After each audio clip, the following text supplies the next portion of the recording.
স্কুলের ভারপ্রাপ্ত প্রধান শিক্ষকের হেনস্থায় দশম শ্রেণীর এক ছাত্র গলায় দড়ি দিয়ে আত্মঘাতী। অভিযোগ, দেহ ময়না তদন্ত হলো বর্ধমান মেডিকেল কলেজ হাসপাতালের মর্গে। শক্তিগড় থানার অন্তর্গত শক্তিগড় এলাকার দশম শ্রেণীর এক ছাত্র গলায় ফাঁস লাগিয়ে আত্মঘাতী হয়। মৃত ছাত্রের নাম ওসমান গানি চৌধুরী, শক্তিগড় সাবদার হাসমি উচ্চ বিদ্যালয়ের ছাত্র। মৃত ছাত্রের বাবা ও মা কর্মসূত্রে মহারাষ্ট্রে থাকেন। বাড়িতে জেঠু জেঠিমার তত্ত্বাবধানে থাকতো ওই ছাত্র। পরিবার সূত্রে জানা যায়, গতকাল দুপুরে ওই যুবক হাত ভাঙা অবস্থায় ইউনিট টেস্ট পরীক্ষা দিতে যাচ্ছিল স্কুলে। তখন স্কুলের ভারপ্রাপ্ত প্রধান শিক্ষক ওই যুবককে কয়েকদিন স্কুলে না আসার কারণে তাকে পরীক্ষায় বসতে দেয়নি এবং তাকে স্কুলের সমস্ত ছাত্রছাত্রীর সামনে হেনস্থা করে মারধর করে। তাকে স্কুল থেকে বের করে দেওয়া হয়। সেই অভিমানে বাড়িতে এসে ঘরে কেউ না থাকার সুবাদে গলায় দড়ি দিয়ে আত্মঘাতী হয় সে। দেহ আজ ময়না তদন্ত হলো বর্ধমান মেডিকেল কলেজ হাসপাতালের মর্গে। ঘটনা হচ্ছে, ছেলের হাতে চোট আছে।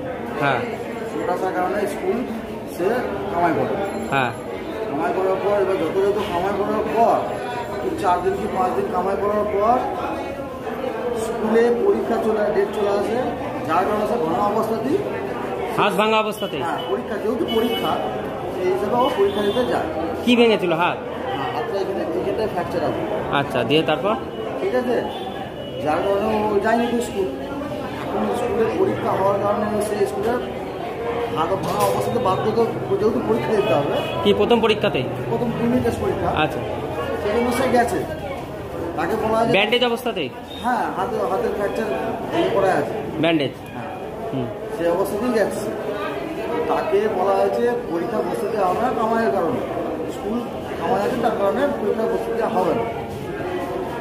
গার্জেন কল করেছে, এবার সে বলতে চাইছে যে আমার গার্জেন আমার বাড়িতে থাকে না। আমার বাড়ির 3টে মেম্বার, ওর মা, ওর বাবা আর ওর দিদি, 3জনে মহারাষ্ট্রে থাকে। ও খালি এখানে ওর বড় বাবাদের সাথে ও থাকে, ওখানেই খাওয়া দাওয়া করে, আর ওর বাড়িতে শোয়, পাশাপাশি বাড়ি। যখন গার্জেন কলটা করেছে স্কুলে, তখন গার্জেনটা বলেছে স্কুলে গার্জেনটা নিয়ে আসতে বলেছে। সে হাজির করতে পারেনি গার্জেন, সে ফোনে কথা বলিয়েছে। ফোনে কথা বলেও তাদের শান্তি হয়নি। স্কুল মাস্টার, স্কুল যে হেডমাস্টার, তার কলার ধরে তাকে হেনস্থা করার পর 2 চড় মারার পর তাকে তাড়িয়ে দেওয়া হয়। কে মেরেছে? School headmaster. তাকে বাড়িতে তাড়িয়ে দেওয়া হয়। সে বাড়িতে চলে আসে, বাড়িতে এসে কাউকে পড়ার মতো কাউকে পায়নি। হ্যাঁ, যে তাকে ঘটনাটা খুলে বলবে। হ্যাঁ, 10টা ছেলের সামনে ওরা হেনস্থা করেছে বলে কাউকে করেনি, ওকে করেছে। ঠিক আছে, সে বাড়িতে এসে কিছুক্ষণ থাকার পর বাড়িতে যখনই বাড়িটা ফাঁকা পেয়েছে, ওর রুমটা যখনই ফাঁকা পেয়েছে, তখনই ও এরকম ঘটনা ঘটায়। বাইরে বারান্দায় এসে ওই ঘটনা ঘটিয়েছে। গলায় দড়ি দিয়ে। কখন গলা দড়ি দিয়েছিল? মোটামুটি 1:30 থেকে 1:50 নাগাদ। কবে? এটা কালকের ঘটনা। আচ্ছা, কালকে দুপুরের ঘটনা। কোন স্কুলে পড়তো? ও হচ্ছে আমাদের Shaktigarh Safdar Hashmi high school. Safdar Hashmi high school. Safdar Hashmi high school. কোন ক্লাসে? ক্লাস 10। কি নাম? ওর নাম হচ্ছে ওসমান গনি চৌধুরী। বাড়ি কোথায়? বাড়ি শক্তিগড় গ্রামে। পূর্ব বর্ধমান থেকে পাপাই সরকারের রিপোর্ট, নূতন ভোর।